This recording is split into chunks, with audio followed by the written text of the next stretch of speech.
ပေါ်မှာချွေးစက်တွေကတားမရပဲစီးကြနေတယ်ငါရဲ့စုပ်ထဲမှာလေးထုတ်ပူလောင်ပြီးခြောက်ကပ်နေသလိုပဲ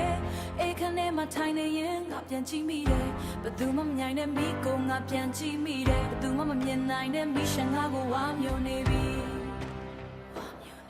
ဒါဟာရိုးရိုးတန်တန်ခံစားချက်တစ်ခုမဟုတ်ဘူးငါရဲ့အုံနောက်ထဲကဆဲတွေတစ်ခုချင်းစီကြီးပြောကြနေတာနိုင်ရန်တွေကိုချစ်လိုက်ရင်ပူရှိန်ကြောင့်တုန်ခါနေတယ်လို့ပဲငါရဲ့ရှိုးဝချက်ကငါကိုရှင်လန်းလန်းပြီးရှုံနေတယ်တားမြစ်ထားတဲ့လမ်းကိုရှောင်မိတဲ့ငါရဲ့ခြေလမ်းတွေတားမြစ်ထားတဲ့ကြည်တွေမှာငါချိန်ချိန်နစ်မြုပ်နေတယ်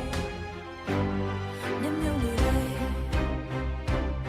နစ်မြုပ်နေတယ်ငါအော်ဟစ်ချင်တဲ့လေကြောင်းထဲမှာအပူဝေးတွေပဲထွက်လာတယ်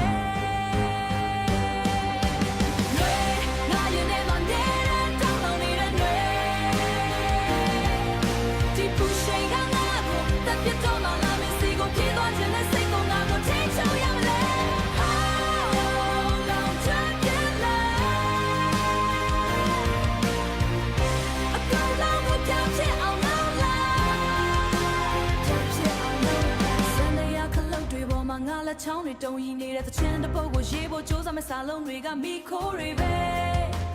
မိခိုးတွေပဲအိမ်ထောင်စုစရာထဲမှာငါနာမြေကသချင်းတွေတော့ပဲဒါပေမဲ့ငါစိတ်ကူးထဲမှာတော့ငါဟာရာဇဝတ်သားတယောက်